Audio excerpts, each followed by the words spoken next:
পাহাড়ে অশান্তি চলতেছে, আপনারা সবাই জানেন। সমস্যাটা কত বড় আর আমাদের এটা কিভাবে ট্যাকেল করা উচিত তাই নিয়ে আমার নিজস্ব মতামত বলবো আজকে। যদিও আমি দেখতে পারতেছি আমার পাঠক দর্শকদের বেশিরভাগ অংশই একটা মতামত অলরেডি নিয়ে ফেলছেন, কিন্তু আমরা সব মতকে বিবেচনায় নিয়ে একটা সমাধানের দিকে আগাবো। এইটা মানতে তো আমাদের কোনো অসুবিধা নাই, তাই না, যে পার্বত্য চট্টগ্রামের সমস্যা জটিল। আর এটাও মানতে অসুবিধা নাই যে এই সমস্যার সমাধান আমাদের করতেই হবে। আমাদের ভুলে গেলে চলবে না, পার্বত্য চট্টগ্রাম বাংলাদেশের সার্বভৌম সীমানার মধ্যে, আর পার্বত্য চট্টগ্রামের বাসিন্দারা বাংলাদেশের নাগরিক। এটা মাথায় নিয়ে চিন্তা করলে সমস্যার সমাধান খুব সহজ হয়ে যাবে। আগে আমরা পার্বত্য চট্টগ্রামের সেই অশান্তির ইতিহাসটা একটু দেখে আসি। তাছাড়া আমরা বুঝবো না কোথায় থেকে এটা শুরু হইলো, কে এটা বড় করলো, আর কোন মাথামোটা রাজনৈতিক নেতার কারণে আজকে পাহাড়ের এই অশান্তি। আসেন ইতিহাসটা একটু দেখে আসি। বাংলাদেশের পাহাড়ি তিনটা জেলা, রাঙামাটি, বান্দরবন আর খাগড়াছড়ি, যেটাকে চিটাগাং হিল ট্র্যাক্টস বলা হয়, সেটা নিয়ে 1971 সালের পর থেকে একটা অশান্তি চলে আসতেছে। এই অশান্তির কারণ কি, এর ব্যাপকতা কত দূর, আর এর সমাধানই কি? হিল ট্র্যাক্টস অশান্ত হয় 71 সালের পর, নতুন বাংলাদেশের সংবিধান প্রণয়নের সময় থেকে, আর একটু ভালো করে বলা যেতে পারে যে 1971-এর যুদ্ধের সময় থেকে। এই নিয়ে সাপ্তাহিক বিচিত্রায় 1984 সালে চিন্ময় মুৎসিদ্দি একটা আর্টিকেল লিখে খুব সাড়া ফেলছিল। সে আর্টিকেলটার শিরোনাম ছিল পার্বত্য চট্টগ্রাম অশান্ত কেন। এইটা সাহেব পাতাটা একটু দেখান। উনি লিখতেছেন, 72-এর শাসনতন্ত্র প্রণয়ন পর্যন্ত সংসদ সদস্য মানবেন্দ্র নারায়ণ লারমা উপজাতি জনগণের বঞ্চনা সংকটের অবসান ঘটাবার শাসনতান্ত্রিক রূপকল্পের জন্য প্রচেষ্টা চালান, কিন্তু উপজাতি জনগণের জন্য কোনো প্রকার শাসনতান্ত্রিক নিরাপত্তা আদায়ে তিনি ব্যর্থ হন। জনসংহতি সমিতির অনেক নেতাকর্মী এমন মত পোষণ করেন যে শান্তিপূর্ণ গণতান্ত্রিক পথে পার্বত্য চট্টগ্রামের উপজাতি সমস্যার সমাধান হতে পারে না। অন্যদিকে মুক্তিযোদ্ধা নামধারী এক শ্রেণীর বাঙালি পার্বত্য চট্টগ্রামে ত্রাসের রাজত্ব চালায় যাচ্ছিল, হত্যা, লুণ্ঠন, নারী ধর্ষণ, জমি দখল ইত্যাদি চালাচ্ছিল নির্বিবাদে। বারবার জানানো সত্ত্বেও এইসব নৃশংস কর্মকাণ্ড দমনের চেষ্টা সরকারিভাবে করা হয়নি। তাহলে শুরু হয়েছে 1971 সাল থেকে। ইন্ডিয়া মনে করতো যে এইখান থেকে সেভেন সিস্টার্সে অস্ত্র যায় মিজো বিচ্ছিন্নতাবাদীদের কাছে, তাই এদিক দিয়া রয়ের তত্ত্বাবধানে স্পেশাল ফ্রন্টিয়ার ফোর্স পাঠায়। 1971-এর সাথে ছিল মুজিব বাহিনী। তারা সাধারণ মানুষকে মাইরা কাইটা গ্রামের পর গ্রাম জ্বালায় দেয়। এটা আমি আলাপ করছি আগের একটা এপিসোডে, এই যে এপিসোড দেখে নিয়েন, তাও আলাপটা আবার করি। আসেন দেখি 1971 থেকে কিভাবে এই অশান্তিটা শুরু হইল। ভারতের তরফ থেকে বাংলাদেশের মুক্তিযুদ্ধে সংশ্লিষ্টতার একটা বড় উপাদান ছিল একটা বিশেষ বাহিনীকে পার্বত্য চট্টগ্রাম দিয়ে অপারেশনে পাঠানো। এইটা করতে চাইছিল। এই বাহিনীর নাম ছিল স্পেশাল ফ্রন্টিয়ার ফোর্স। এটা ছিল রয়ের একটা ফোর্স। জেনারেল উবান ছিলেন এই ফোর্সের প্রথম ইন্সপেক্টর জেনারেল। 1962 সালের শেষ দিকে এই ফোর্সটা গড়ে ওঠে। 71 সালে এই জেনারেল উবানই ছিল মুজিব বাহিনীর প্রশিক্ষক। মুজিব বাহিনী কি ছিল জানেন তো? ছাত্রলীগ, যুবলীগ, আওয়ামী লীগের যৌথ গেরিলা বাহিনী। এটা কিন্তু যুদ্ধ করেনি। আর আজকে তারা মুক্তিযুদ্ধের সিপাহসালার হয়ে গেছে। এই যে ফজা পাগলা, এও মুজিব বাহিনীর কমান্ডার ছিল। উবান শুধু মুজিব বাহিনীর প্রশিক্ষক ছিল না, রক্ষী বাহিনীরও প্রশিক্ষক ছিল। পার্বত্য চট্টগ্রামে চূড়ান্ত অপারেশনের সময় কেবল মুজিব বাহিনী না, স্পেশাল ফ্রন্টিয়ার ফোর্সের নামের ওই আনকনভেনশনাল বাহিনীকে ভারতীয়রা পার্বত্য চট্টগ্রাম দিয়ে বাংলাদেশে ঢুকায় দেয়। এই ফোর্সের দায়িত্ব ছিল চট্টগ্রামে ভারত নিয়ন্ত্রিত মিজোরাম এবং নাগাল্যান্ডের স্বাধীনতা সংগ্রামীদের খুঁজে বের করা এবং নিশ্চিহ্ন করে দেওয়া। এখানেই শেষ না। এই মুজিব বাহিনীর ট্রেনিং এর টাকা কে দিছিল জানেন? অনেক সারপ্রাইজ। এই মুজিব বাহিনীর ট্রেনিং এর সমস্ত অবকাঠামো, প্রশিক্ষণ সহায়তা দিছিল মার্কিন গোয়েন্দা সংস্থা সিআইএ। এবং এই সিআইএ এর টাকাটা আসছিল ইসরায়েল থেকে। ইসরায়েল থেকে মুজিব বাহিনীর প্রশিক্ষণ কাজে ব্যবহৃত দেরাদুনের অবকাঠামোর প্রায় সবই সিআইএ এর টাকা, যেটা আসলে আসছিল ইসরায়েল থেকে। এবং এই অবকাঠামোটাকে ব্যবহার করা হয় স্পেশাল ফোর্সকে প্রশিক্ষণ দেওয়ার জন্য। হাসিনা কথায় কথায় এখন আমেরিকারে গেলায়, ইসরায়েলকে গেলায়, তাই না? তখন আমেরিকা ট্রেনিং এ মধু আসছিল। আওয়ামী লীগ প্রচার করে না যে আমাদের মুক্তিযুদ্ধের বিরোধিতা করেছিল আমেরিকা, বলে না দেখেন ট্রেনিং তাইলে কেন দিছিল? ট্রেনিং দিছিল যেন এই মুক্তিযুদ্ধ বামপন্থীদের হাতে চলে না যায়। যাই হোক, স্পেশাল ফ্রন্টিয়ার ফোর্সের সাথে মুজিব বাহিনীর পার্বত্য চট্টগ্রাম দিয়ে অভিযান শুরু হয় নভেম্বরের শেষে। ওরা ত্রিপুরা রাজ্য থেকে পার্বত্য চট্টগ্রামের পানছড়িতে প্রবেশ করে। তো চাকমারা ভাবে যে বাহ, এরা তো আসছে আমাদের স্বাধীন করে দিতে। ওরা অভ্যর্থনা জানাইতে চায়। একটা খাসিও সাথে নিয়ে গেছিল। মুজিব বাহিনী আর স্পেশাল ফ্রন্টিয়ার ফোর্স এই খাসিটা নিছে, কিন্তু অভ্যর্থনাকারী যারা আসছিল সবাইকে হত্যা করছিল। এরপর তারা পানছড়ির পাহাড়ি গ্রামগুলোতে হামলা শুরু করে। বাড়িঘরে লুটপাট চালায়, আগুন লাগায় দেয়, সামনে যাকে পায় তাকেই খুন করে এবং মেয়েদেরকে ধরে ধরে ধর্ষণ করে। তাদের সেই হামলায় সেদিন পানছড়িতেই 32 জন নিহত হয়। তারপরে পানছড়ি থেকে তারা খাগড়াছড়ির দিকে রওনা হয়। যাওয়ার পথে তারা 176টা বাড়িঘর জ্বালায় দেয়। 14 ডিসেম্বরেও তারা 22 জনকে হত্যা করে, পাহাড়ি জনগণ। এই ছিল আওয়ামী লীগের মুজিব বাহিনীর মুক্তিযুদ্ধ। এটাই তাদের কন্ট্রিবিউশন। বাংলাদেশ থেকে ভারতীয় সামরিক বাহিনী চলে যাওয়ার সময় তাদের সেনাবাহিনীর একটা ব্রিগেড কিন্তু রেখে দেওয়া হয়েছিল কক্সবাজারে, এবং ওই ব্রিগেড 1972 সালের জুলাই পর্যন্ত পার্বত্য চট্টগ্রামে অপারেশন চালায়, তারপরে দেশে প্রত্যাবর্তন করে। এবং কক্সবাজারে ভারতীয় সেনাবাহিনীর একটা ব্রিগেডের উপস্থিতি গোপন রেখেই 72-এর 12ই মার্চ জানানো হয়েছিল যে বাংলাদেশ থেকে সমস্ত ভারতীয় সৈন্য চলে যাচ্ছে। মুজিব যেদিন জয় বাংলা হয় 1975-এ, সেই সময় পার্বত্য চট্টগ্রামে অপারেশন চালানো একটা ভারতীয় হেলিকপ্টার বিধ্বস্ত হয়, মারা যায় ভারতীয় বিমান বাহিনীর কিছু কর্মকর্তা। একই দিনে 1975-এর 15 আগস্ট মুজিব আসলে মূলত পার্বত্য চট্টগ্রামকে ইন্ডিয়ার হাতে তুলে দিছিল। আর সেই ইতিহাসে আর গেলাম না, কিন্তু এখন পার্বত্য চট্টগ্রাম নিয়ে ইন্ডিয়ার পরিকল্পনা কি, আসেন সেটা একটু বুঝে দেখি। ইন্ডিয়ার একটা দুর্বল জায়গা আছে না, চিকেন নেক বইলা, যেটা দখল নিতে পারলে 7 সিস্টার আলাদা করে দেওয়া যাবে। ইন্ডিয়া সেটা নিয়ে সবসময় প্যারার মধ্যে থাকে। আমাদেরও একটা উইক জায়গা আছে, সেটা হইতেছে ফেনী, যা আমাদের বাংলাদেশের মূল ভূখণ্ডের সাথে পার্বত্য চট্টগ্রাম এবং চট্টগ্রামকে যুক্ত করছে। ওই জায়গা দিয়ে পার্বত্য চট্টগ্রামকে আলাদা করে যদি দিতে পারে ইন্ডিয়া, তাহলে চিকেন নেক নিয়ে তার না ভাবলেও চলবে, সে মুফতে একটা সমুদ্র বন্দর পেয়ে যাবে। তাই সে পার্বত্য চট্টগ্রামের সব বিচ্ছিন্নতাবাদীদেরকে অকাতরে সাপোর্ট দেয়, শান্তি বাহিনীকে সাপোর্ট দিছে।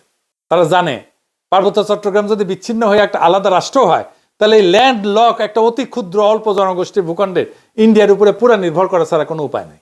আর ওই অংশটা ইন্ডিয়া খাইয়া ফেলতে কোনো সমস্যা হবে না। তবে আমরা এই সমস্যার কথা সবাই জানি কম বেশি। কিন্তু দ্বিতীয় সমস্যাটা কি, এটা খুব জটিল এবং কম আলোচিত। সেই প্রসঙ্গে আমি আরেকটা আলোচনা করে নিই, আপনাদের বুঝতে সুবিধা হবে। হংকং আর চায়না মেনল্যান্ড, এই দুইটা ভূখণ্ড একই দেশের, কিন্তু সিস্টেম আলাদা। হংকং অশান্ত না? আপনি একটা দেশের দুইটা সিস্টেম করলে সেটা অশান্তির বীজ হয়ে থাকে। কারণ দেশ বা রাষ্ট্র একটা শরীরের মতো, এটা একটা রাজনৈতিক অর্থনৈতিক সংহতির দরকার আছে। ইকোনমিক সিস্টেম আলাদা হইলে রাজনৈতিক সংহতি রক্ষা করা দুরূহ হয়ে যায়। কার্ল মার্কস বলছেন যে রাজনীতি হইতেছে অর্থনীতির ঘনীভূত রূপ। একটা দেশের ইকোনমি যেমন, রাজনীতিও তেমন। তো পার্বত্য চট্টগ্রামের ইকোনমি কি আলাদা? হ্যাঁ, আলাদা। ওদের বর্তমান ভূমি মালিকানা ব্যবস্থা খুব জটিল এবং বহুমুখী কাঠামোর উপর প্রতিষ্ঠিত, যা ঐতিহাসিক, সামাজিক এবং সাংস্কৃতিক এবং প্রশাসনিক কারণগুলোর একটা মিশ্রণ। এটা প্রধানত 3টা স্তরে বিভক্ত। একটা হচ্ছে ঐতিহ্যবাহী ভূমি মালিকানা ব্যবস্থা, এটা সবচেয়ে বড় ভূমি ব্যবস্থাপনা। আনুমানিক 50 থেকে 60% জমি ঐতিহ্যবাহী ভূমি ব্যবস্থাপনার মধ্যে পড়ে। 2 নম্বর হইতেছে জনজাতি ভিত্তিক মালিকানা। পার্বত্য অঞ্চলের প্রধান জনগোষ্ঠী যেমন চাকমা, মারমা, ত্রিপুরা এবং অন্যান্য উপজাতি গোষ্ঠীগুলো তাদের নিজস্ব ঐতিহ্যবাহী ভূমি ব্যবস্থাপনা পদ্ধতি অনুসরণ করে। এই ব্যবস্থায় জমির মালিকানা সাধারণত পরিবার বা গোষ্ঠীর মধ্যে থাকে এবং এটা মৌখিক ঐতিহ্য এবং নিয়মের ভিত্তিতে পরিচালিত হয়। জমি ভোগ দখল এবং ব্যবহার করার অধিকার আছে, কিন্তু তা প্রায় আইনগতভাবে নথিভুক্ত নয়, কোনো দলিল নাই। 3 নম্বর হইতেছে জুম চাষের জমি। পাহাড়ি অঞ্চলে জুম চাষের জন্য ভূমি ব্যবহার করা হয়, যা স্থানীয় জনজাতির একটা ঐতিহ্যবাহী কৃষি পদ্ধতি। এইখানে জমি ব্যক্তিগত মালিকানার অধীনে না, বরং এটা গোষ্ঠীগত ব্যবস্থাপনায় পরিচালিত হয়। এটা গেল পাহাড়িদের নিজস্ব মালিকানা পদ্ধতি। 2 নম্বর আছে সরকারি ভূমি মালিকানা। এর মধ্যে আছে সরকার ঘোষিত রিজার্ভ বন। পার্বত্য চট্টগ্রামের বড় একটা অংশ রিজার্ভ ফরেস্ট এবং সংরক্ষিত বন হিসেবে ঘোষিত। এই ভূমি বন বিভাগ দিয়ে নিয়ন্ত্রিত এবং এতে চাষাবাদ বা বসতি স্থাপন নিষিদ্ধ। তবে অনেক এলাকায় স্থানীয় জনগণ ঐতিহ্যগতভাবে এই ভূমি ব্যবহার করছে, এটাও কিন্তু ভূমি বিরোধের একটা কারণ। সরকারি প্রকল্প যেমন ধরুন কাপ্তাই লেক এবং বাঁধ প্রকল্পের জন্য ব্যাপক ভূমি অধিগ্রহণ করা হয়েছিল, যা স্থানীয় জনগণের ভূমি হারানোর অন্যতম কারণ হয়ে দাঁড়িয়েছে। আমরা এই প্রসঙ্গে আজকে আর আলোচনা করবো না। এটা আনুমানিক 25 থেকে 30% ভূমি সংরক্ষিত বনাঞ্চলের অধীনে সরকারি ব্যবস্থাপনায় আছে। 3 নম্বর হচ্ছে আইনগতভাবে নথিভুক্ত মালিকানা। পাকা দলিলের মাধ্যমে মালিকানা। কিছু কিছু এলাকায় ব্যক্তি বা গোষ্ঠী তাদের জমির দলিল নথিভুক্ত করছে, রেজিস্ট্রি করছে। তবে এইটা পার্বত্য অঞ্চলে খুবই সীমিত এবং সমস্যাযুক্ত, কারণ অনেক জমির মালিকানার বিষয়ে সরকারি রেকর্ড এবং স্থানীয় ঐতিহ্যবাহী নিয়মের মধ্যে সংঘাত আছে। 2001 সালে পার্বত্য চট্টগ্রাম ভূমি বিরোধ নিষ্পত্তি কমিশন গঠিত হয়, যার উদ্দেশ্য ছিল ভূমি বিরোধ সমাধান করা। তবে এটা কখনোই কার্যকরভাবে ভূমি মালিকানা সমস্যার সমাধান করতে পারেনি। কিছু জমি স্থানীয় বা বাঙালি যারা সেটলার গেছে তাদের ব্যক্তিগত মালিকানায় এটা রেজিস্ট্রেশন হয়েছে। এটা খুবই সীমিত এবং বেশিরভাগ ক্ষেত্রে খুবই সমস্যাজনক। এটার মধ্যে প্রবলেম আছে নানা ধরনের। তো ঐতিহ্যবাহী নিয়ম এবং সরকারি রেজিস্ট্রেশনের মধ্যে যে বিভ্রান্তি, এটার কারণে জমি নিয়ে প্রায় বিরোধ দেখা যায়। আনুমানিক 10 থেকে 15% ভূমি ব্যক্তিগত বা দলিল ভিত্তিক মালিকানার আওতায় আছে।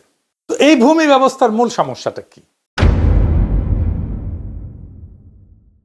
পার্বত্য জনগোষ্ঠী তাদের ঐতিহ্যগত নিয়মে জমি ভোগ দখল করলেও তা প্রায়ই সরকারি আইনে স্বীকৃত না। তারপরে উচ্ছেদ হয়, যেমন কাপ্তাই লেকে উচ্ছেদ হয়েছে, স্থানীয় জনগণের জমি হারানোর ঘটনা ঘটছে। রিজার্ভ বনের যে সিস্টেমটা আছে, এটা সংরক্ষিত বন, এখানে স্থানীয় জনগণ চাষাবাদ করতো ঐতিহ্যগতভাবে। তো এটা নিয়ে সরকারের সাথে একটা বিরোধ লেগে থাকে। তো সমতলের অনেকে বলে যে আমরা কেন পার্বত্য চট্টগ্রামে গিয়ে জমি কিনতে পারবো না? সমস্যা বুঝেছেন তো? আপনি কার কাছ থেকে জমি কিনবেন? দলিলই তো নাই। দলিল তো মুখে মুখে, মালিকানা তো আর ব্যক্তির না যে আপনি কারো কাছ থেকে কিনলেন। মালিকানা সামাজিক, প্রায় 60% জমির মালিকানা সামাজিক। এই বাস্তবতাটা তো বুঝতে হবে। এই সমস্যার সমাধান কি? ওয়ান কান্ট্রি টু সিস্টেম ব্যবস্থা আমাদের চালাইতে হবে, যতদিন পর্যন্ত না ব্যাপক সংখ্যাগরিষ্ঠ পাহাড়িরা এই সিস্টেম বদলানোর জন্য দাবি না করে।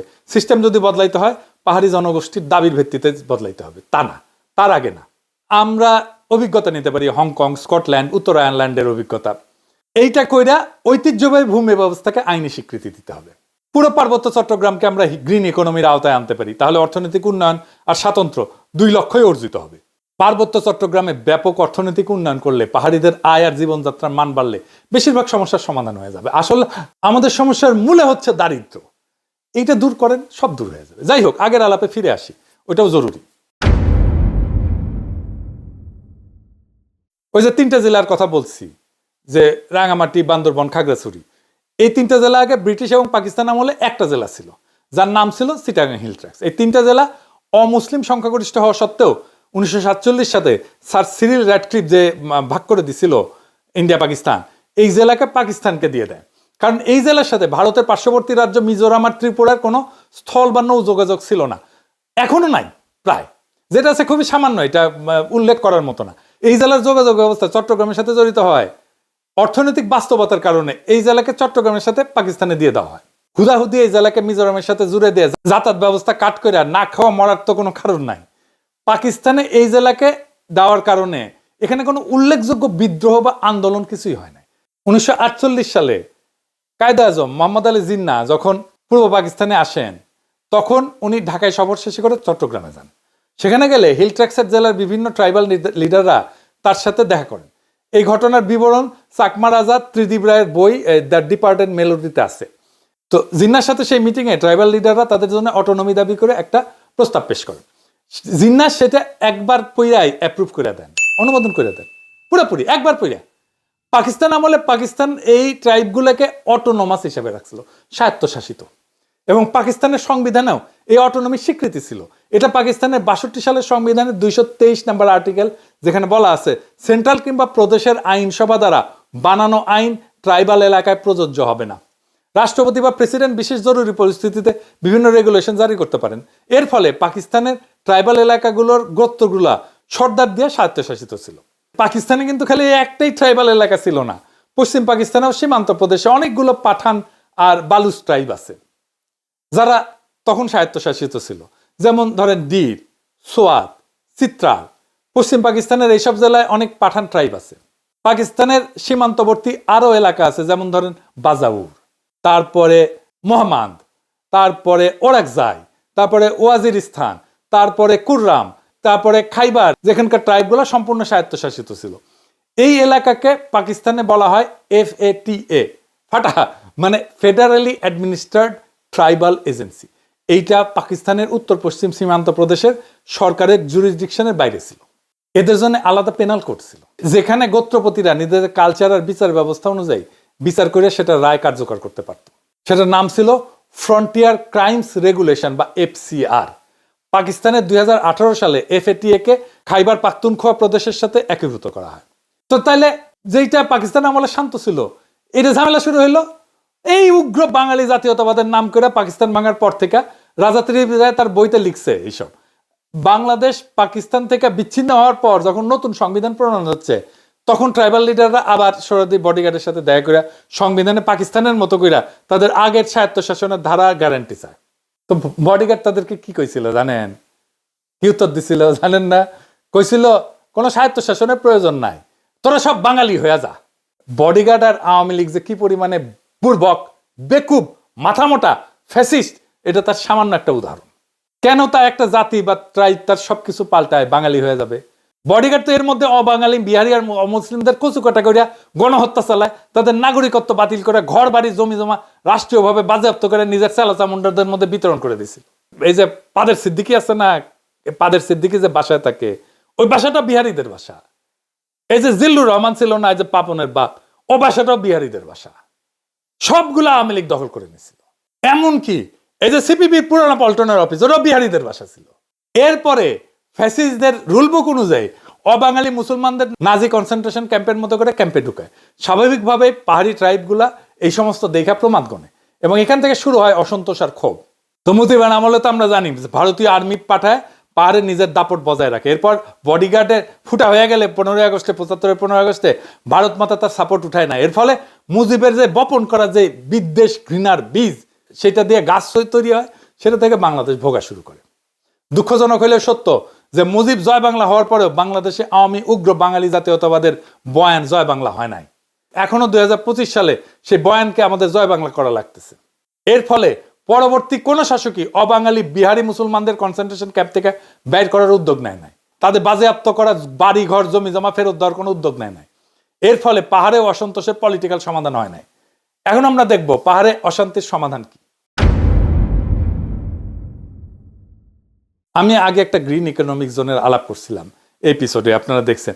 এখন আবার নতুন আলাপ শুরু হয়েছে। এই খবর আপনাদের সবার চোখে পড়ছে যে বাংলাদেশ সেনাবাহিনী পাহাড়ে আরো 250টা ক্যাম্প স্থাপন করতে চায়। তো এটা কি ভালো হবে? এটা কি ভালো কোনো সমাধান? ফেসবুকে তো সবাই খুব বীর বাঙালি হয়ে উত্তেজিত। এইসব নিয়ে উত্তেজিত হওয়ার আগে সামরিক বাস্তবতা বুঝতে হবে। সামরিকভাবে সব সমস্যার সমাধান করা গেলে 1971-এ পাকিস্তান হারতো না। জাস্ট গারপেলি করে মারা খাইছে ইন্ডিয়ার কাছে। কাশ্মীরও ইন্ডিয়া তাহলে ঠান্ডা করে দিত এতদিনে।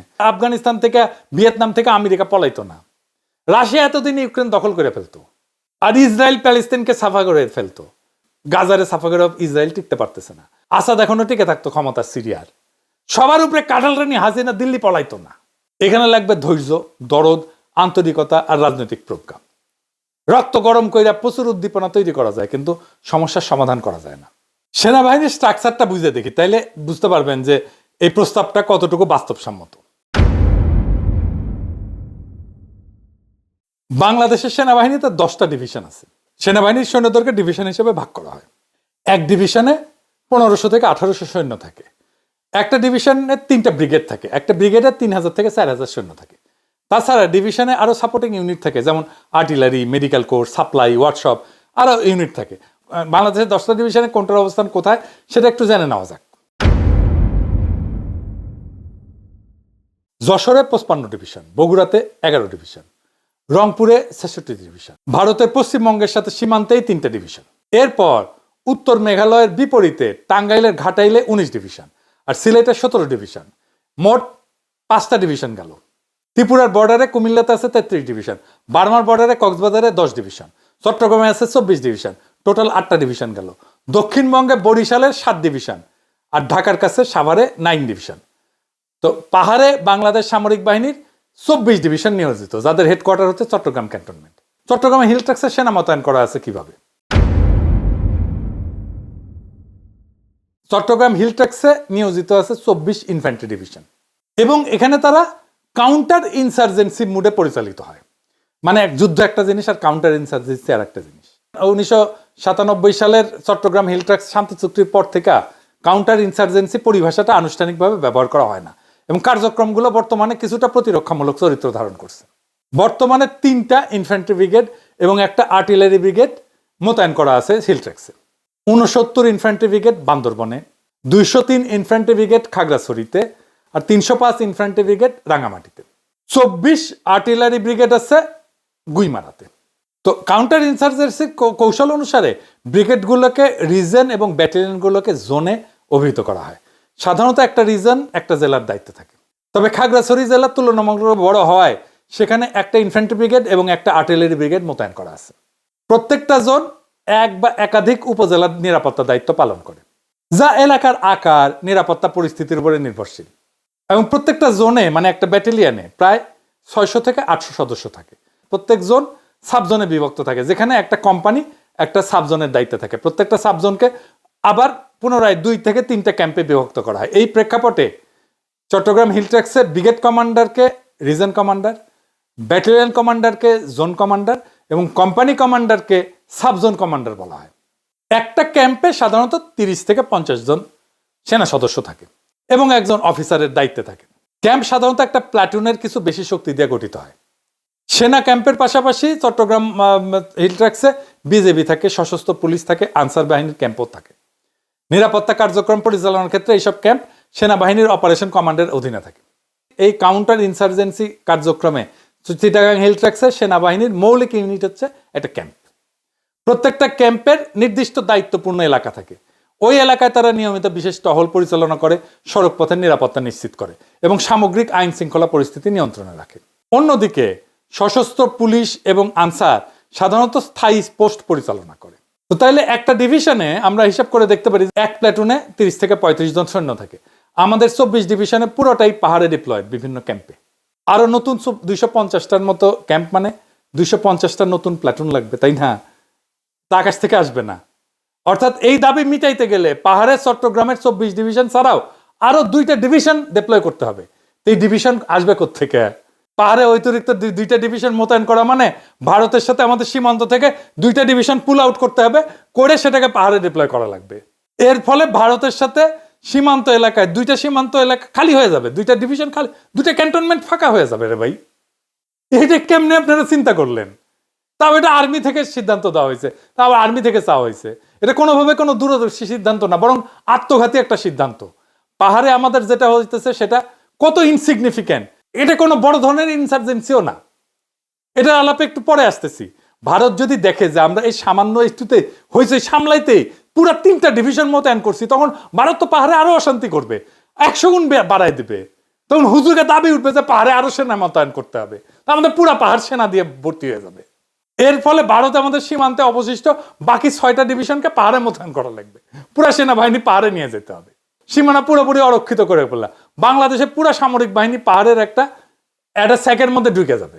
এটা সামরিক দিক দিয়ে অত্যন্ত একটা ভুল চাল, এবং এটাই চাই ইন্ডিয়া। আর দেখেন সবাই লাফাইতেছে ইন্ডিয়া কিভাবে আমাদের কাঁধে বন্দুক রেখা দেখেন আমাদের উপরে গুলি চালাইতেছে, দেখেছেন? ভয়ে কেউ কিছু কইবে না এটার বিরুদ্ধে, পাবলিক সেন্টিমেন্টের ভয়ে। আমাদের তো মূল সীমানা পাহাড় না, সমতল ভূমি, যেখানে দেশের 98% জমি জমা অর্থনীতি আছে। আমাদের সামরিক প্রতিরক্ষার মূল পলিসি হওয়া উচিত সমতল ভূমি ভারতের আগ্রাসন থেকে রক্ষা করা। চট্টগ্রাম হিলট্র্যাক্সের বাংলাদেশ থেকে বিচ্ছিন্ন হওয়ার সামরিক সম্ভাবনা কি আছে? কোনো সম্ভাবনা নেই, শূন্য। কেন শূন্য? কারণ চট্টগ্রাম হিলট্র্যাক্সের যোগাযোগ ব্যবস্থা পুরোপুরি চট্টগ্রামের সাথে জড়িত, যেখান থেকে খাদ্যদ্রব্য থেকে শুরু করে জীবনযাপনের সবকিছু চট্টগ্রামের রাস্তা দিয়ে ঢুকে। সামরিক বাহিনী চট্টগ্রাম দিয়ে সেখানে যায়। ভারতের সাথে আমাদের হিলট্র্যাক্সের কোনো উল্লেখযোগ্য যোগাযোগ ব্যবস্থা নেই। আপনারা জানেন, আমার আগের এপিসোডে আমি দেখাইছি না, যোগাযোগ ব্যবস্থাতে সামরিক অভিযানের মূল বিষয় কোন দিক দিয়ে আর্মি আসবে ইন্ডিয়া থেকে, কোথা দিয়ে আসতে পারবে না, কোনো যোগাযোগ ব্যবস্থা নাই। কিছু মেঠো পথ আছে, ওই দিকের সীমান্ত অত্যন্ত দুর্গম হওয়াতে সেখানে বড় কোনো রাস্তাঘাট একদম নাই। এর ফলে ভারতের পক্ষে ওই সীমান্ত দিয়ে হিলট্র্যাক্সের সামরিক অভিযান চালানো একেবারে অসম্ভব কাজ। এটা লজিস্টিক্যাল দিক দিয়ে ভারতের পক্ষে সম্ভব না। ওই দিক দিয়ে ভারতের আর্মির কোনো ট্রাক লট বহর টেনে আনা সম্ভব না। আর ভারতের মিজোরামের সাথে নিজেদের যোগাযোগ ব্যবস্থা দুর্গম।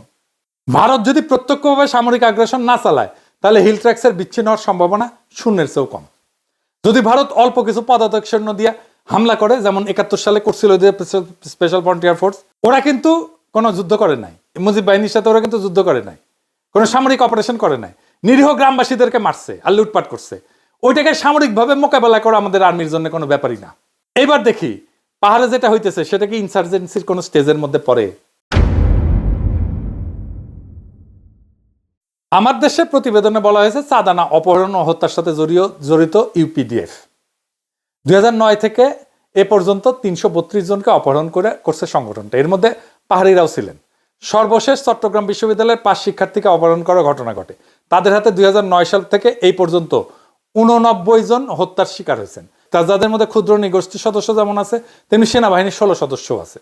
2009 সাল থেকে এখন পর্যন্ত দীর্ঘ 17 বছরে বিদ্রোহীদের হাতে হত্যার শিকার হয়েছে 89 জন। আর সেনাবাহিনীর কতজন? 16 জন, মাত্র 16 জন। এর চেয়ে বেশি মানুষ ডেঙ্গু, ম্যালেরিয়া, যক্ষা, ডিপথেরিয়া, হুপিং কফ এটাতে মারা গেছে। যারা মারা গেছে আমি তাদের প্রতি সম্মান রেখেই বলতেছি, তাদের আত্মত্যাগকে আমি গভীর শ্রদ্ধা জানাই বলতেছি সবকিছুর একটা তো মাত্রা আছে, মাত্রা জ্ঞান হারায় ফেললে তো মানুষ কাণ্ডজ্ঞান হারায় ফেলে। জাতিসংঘের মিশনে সেনাবাহিনীর 166 জন সদস্য নিহত হয়েছে, 10 গুণেরও বেশি। পাহাড়ে যে ক্রাইম স্ট্যাটিস্টিক্স, সেটা কোনো ইনসার্জেন্সির সংজ্ঞায় পড়ে না। আসল ইনসার্জেন্সি কাকে বলে জানেন? আসেন সেটা দেখি ইনসার্জেন্সি কি। আফগানিস্তানে পশতুন পাঠান ট্রাইবগুলো আমেরিকা এবং নেটোর বিরুদ্ধে যেটা করছে সেটা হইতেছে আসল ইনসার্জেন্সি। সেখানে ক্যাজুয়ালিটি কত হয়েছে শুনবেন? 2001 থেকে 2021 সাল পর্যন্ত এই 20 বছরে আমেরিকা এবং তার মিত্রদের 70,000-এর বেশি সৈন্য মারা গেছে। হ্যাঁ, 70,000-এর বেশি, বছরে গড়ে 3,500। আহত যে কত হয়েছে আল্লাহ মালুম। ওইটারে বলা হয় ইনসার্জেন্সি। বাংলাদেশে পাহাড়ে যে অশান্তি, সেটাকে হুদাহুদি ইনসার্জেন্সি নাম দিয়া সীমানা খালি করে সেখানে 3 ডিভিশন সৈন্য ডিপ্লয় করা পাগলামো ছাড়া আর কিছু না। পাহাড়ে যে ক্রাইম আছে সেটার জন্য পুলিশকে উপযুক্ত ট্রেনিং দিয়ে ব্যবহার করা উচিত।